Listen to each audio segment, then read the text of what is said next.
first 5070 Ti PC build in India. What is happening, guys? Vimal here, back with a new video, and today we're gonna do something epic, guys. So just a couple of days ago we got our hands on the 5080 series GPUs, right? Following that, Nvidia has also recently launched the 5070 class GPUs, both the regular one and the Ti edition as well. And today I finally got my hands on their all new 5070 Ti, and this one is from Inno3D. And using this GPU today we're going to build like an Overkill edition gaming PC, that too full on thermal take design, guys, and I'm pretty sure you people are going to like fully enjoy this video. Make sure to watch it till the end. So obviously along with the PC build we will also be reviewing, and I'll be sharing all the benchmarks for the 5070 Ti, and you'll get to know basically everything about this card. We'll also do a bit of comparisons coming from the previous gen 4070 Ti and also nearby competitors like 5080 and other GPUs as well. So it's gonna be like quite informative, and obviously I'll also do like DLSS 4 tests and multi-frame generation as well. How does this card handle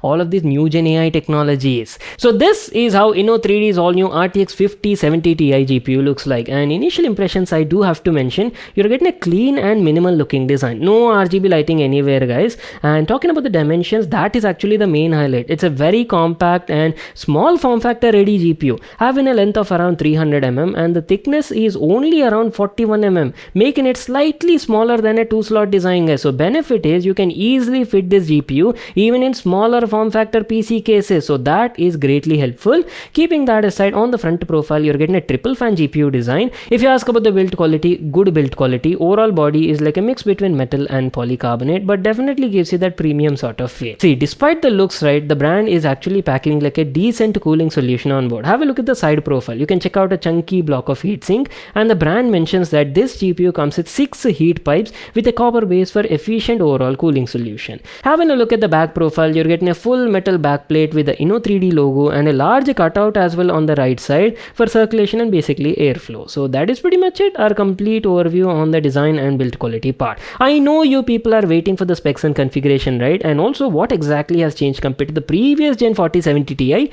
So let me quickly tell you about that. The card is based on Nvidia's all new Blackwell architecture, basically TSMC 4nm process, and obviously features their 5th gen tensor cores, 4th gen ray tracing cores, new streaming multiprocessors, and also faster memory. First of all, let me tell you, the card comes with 16 GB much faster GDDR7 memory, guys, with a memory speed of around 28 Gbps and 256-bit memory bus width. Talking about the CUDA cores, on board you're getting 8960 CUDA cores, and the base clock is roughly around like 2300 MHz, and the boost clock is around 2452 MHz, and the total power consumption of this card is rated at 300 watt. If you actually have a quick comparison with the previous 40 series cards, right, for example, we are taking into consideration 4070 Ti Super, just check out the results. So the main GPU is actually based on GB203, which is the same one found in the RTX 5080, guys. But the thing is, Nvidia is offering you a cut down version of the same GPU die with fewer CUDA cores. That is the only difference. So that was a quick comparison between the new 5070 Ti and the previous Gen 40 series card. I'm very excited to see what sort of performance uplift we'll get, gen to gen performance gains,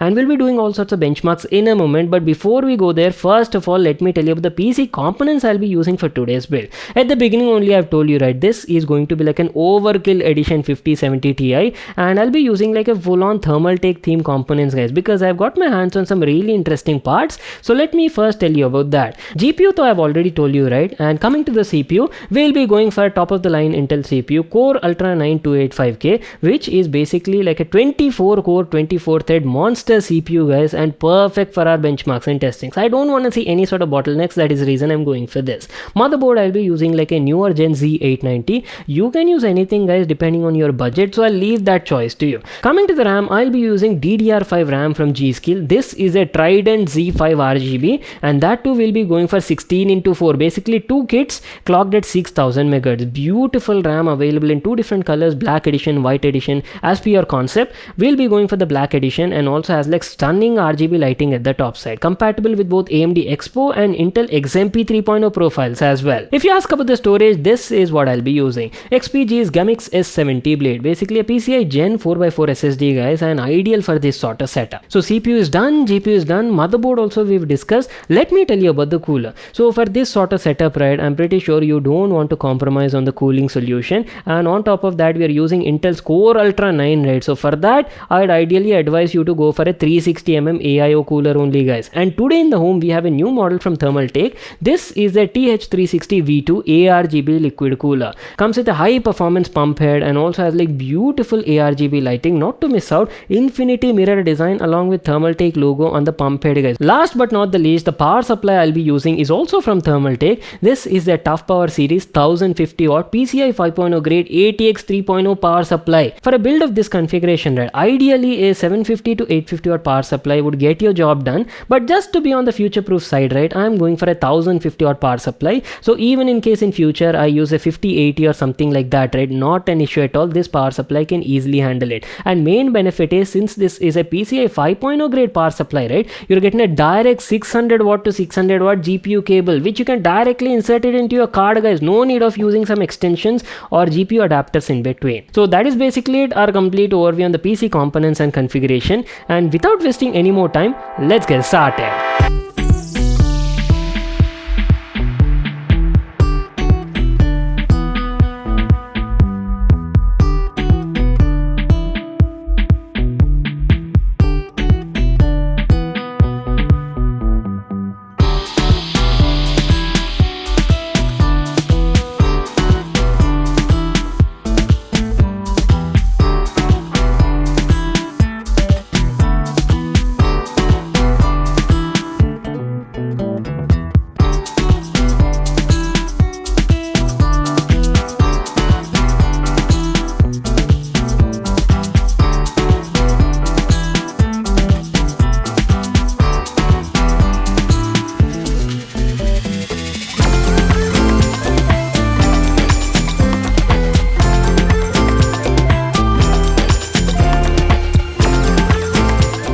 So boys, we are finally done building the PC, and here's how the end result looks like. Very clean and good looking PC, right? I mean, at the beginning only I've told you this is going to be like an Overkill edition gaming PC featuring brand new Thermaltake products, and I think I went a little overboard with the number of fans. I mean, look at this. I've filled out every nook and corner of the case with a fan and totally accommodating almost 10 ARGB fans over here for maximum airflow and thermal performance. Let me quickly power it on and show you how this baby looks like.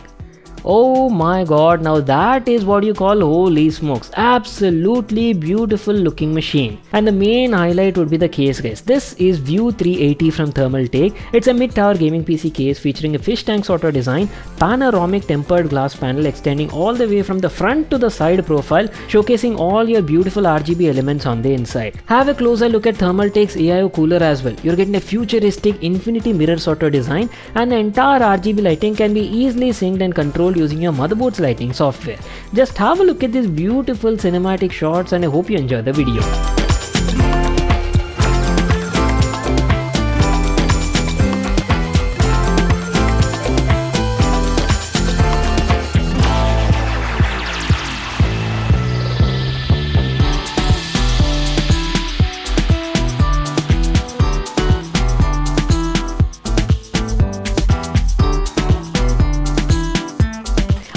I know you people are like quite excited to check out the 5070 Ti's gaming performance, right? So without wasting any more time, let's quickly jump into the benchmarks. We'll be playing a couple of brand new AAA title games recently came into the market, and also we'll be playing these at different resolutions, different graphic settings with NVIDIA technologies on and off to give you like a much better detailed analysis, guys. So make sure to watch it till the end. We'll also be utilizing DLSS 4.0 multi-frame generation as well to see what sort of performance gains and improvements we'll get compared to the previous 40 series cards and also nearby competitors like its sibling 5080, guys. So it's gonna be quite informative. And first of all, let me tell you, these sort of 70 class GPUs are made specially for like 1440p gaming, that too at high refresh rate settings, guys. And even if you want to do a bit of ray tracing, right, not an issue at all. It can easily get your job covered. But the brand new 5070 Ti does show a little bit of promise because I've been using it for the last couple of days, right? And you can even do like smooth 4K gaming as well, especially once you enable DLSS 4.0 and multi-frame generation, right? The difference that you see is gonna be drastic. Anyways, we'll get there in a moment. So let's start off with the benchmarks. As usual, we will be starting off with Cyberpunk 2077. So right now in this first clip, the game is set at 4K resolution, graphics set to very high preset, and mind you, we are not using any NVIDIA technologies, ray tracing, DLSS, multi-frame generation, all of these are turned off. And as you people can see, on an average, we were getting around like 45 to 50 FPS. See, Cyberpunk is a very graphic intensive game game and definitely puts a lot of load on the GPU. People usually go for like 4080 Super or 4090 if you wanna do like 4K gaming. So considering all of that, I think it's handling it quite well. Let me quickly enable ray tracing and see what sort of difference we will get. So 4K resolution, very high graphics preset, only ray tracing enabled, DLSS MFG are off, and now we were getting around like 25 to 30 FPS on an average. Obviously ray tracing is quite taxing at 4K resolution, so this was expected. But wait until I enable NVIDIA's DLSS and multi-frame generation. So these are some brand new technologies introduced by NVIDIA alongside the 50 series launch. DLSS 4 brings something known as transformers model, guys, which is completely different than your convolutional neural network. So previously on the older gen DLSS, right, maybe either DLSS 2 or DLSS 3, whenever you were using like performance or ultra performance profiles, we used to get a bit of artifacts, ghostings, or some sort of glitches when you're doing like fast movements in the game, right? So that has been greatly improved in the DLSS 4 transformer model. And multi-frame generation is an upgrade to the already existing frame generation. So previously frame generation technology used to artificially create like a single frame in between two adjacent frames, right?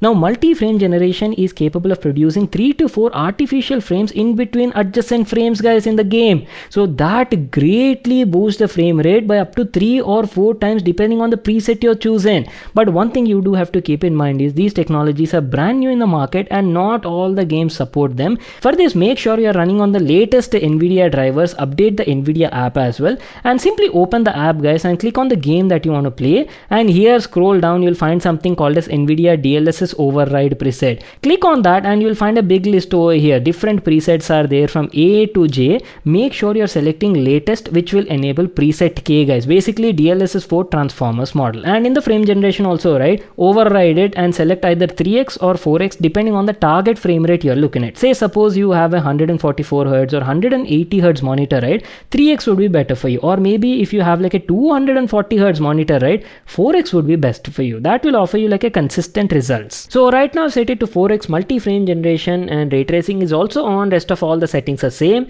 And oh my god, are you people looking at the results? 190 to 200 FPS on an average at 4K, very high graphics preset, Cyberpunk 2077.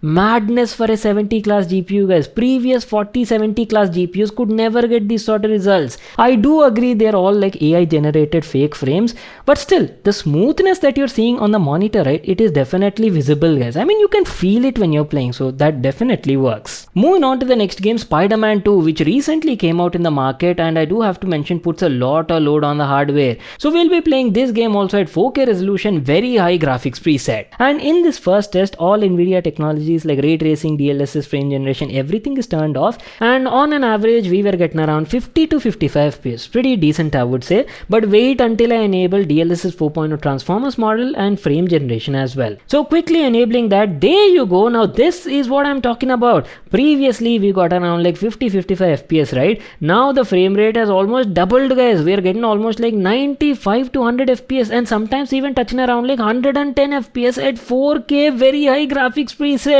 So following the launch of 5080, lot of people were like really looking forward to the 70 class GPUs launch, because 70 class GPUs are ideally aimed at a reasonable price tag, plus added you're getting the newer AI features, right, like DLSS 4.0 and multi-frame generation support. That is the reason people were like really excited to check out what sort of results we'll get. And as I've told you, I've been using the 5070 Ti for the last couple of days and done variety of benchmarks and testings, and to be honest, right, the gen to gen performance uplift is not that major, I would say, guys. I mean, if you compare the 5070 Ti with the last gens of 4070 Ti, the performance uplift is roughly around 18 to 20%, that too at 4K gaming when played across like 8 to 10 different AAA title games. So these were the results I was getting. And if you actually compare it with the 4070 Ti Super, right, then the newer 5070 Ti is only around like 8 to 9% faster. And that too, I believe this performance jump was mainly because you're getting slightly higher TDP rating, right? The 4070 Ti Super was rated at 285 watt, whereas the newer 5070 Ti has been bumped up to 300 watt. You're also getting slightly higher CUDA core count, right? 8960 versus 8448,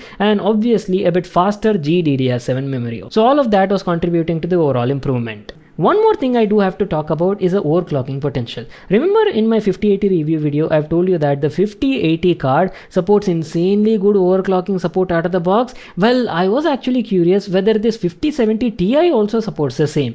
And to my surprise, this card also offers like really good OC potential, guys. I mean, I've told you, right, we have the Inno3D X3 variant of this card, and I could easily OC both the core clock frequency and memory frequency as well. Base clock frequency of the card is 2300 MHz, right? And the boost clock mentioned by Inno3D is roughly around 2452 MHz. But out of the box only, the card was easily able to hit around 2750 MHz, and to that I could apply a OC of around 200 to 250 MHz. So check out the difference. On the left side we have the stock GPU settings, and on the right side we have the OC variant of the gameplay testing. And as you people can see, roughly we were seeing around like 8 to 10 FPS of improvement across many AAA title games. So we can actually squeeze out quite a bit of performance out of this card. Pretty impressive results, I would say. One more thing I do have to mention is about the thermal performance. I mean, check out the GPU stats at the top left corner. Despite applying overclock profile and playing all these AAA title games at 4K resolution, right, the card was running quite stable at around 68 to 70 degrees centigrade. Sometimes it's around like 71, 72 degrees.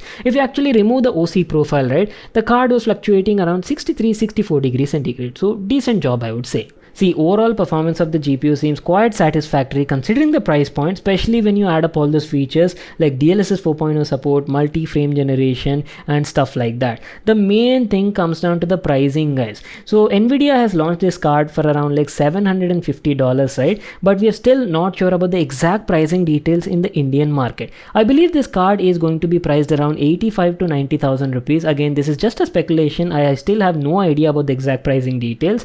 So it all comes down to that. What do you people think about this card, and let me know your thoughts in the comment section down below. So that's it. I hope you all enjoyed watching the video and got to check out this beautiful PC build featuring Inno3D's 5070 Ti. If you all enjoyed it, make sure to smash that like button and subscribe to my channel for more such awesome videos. And I'll see you all in my next one.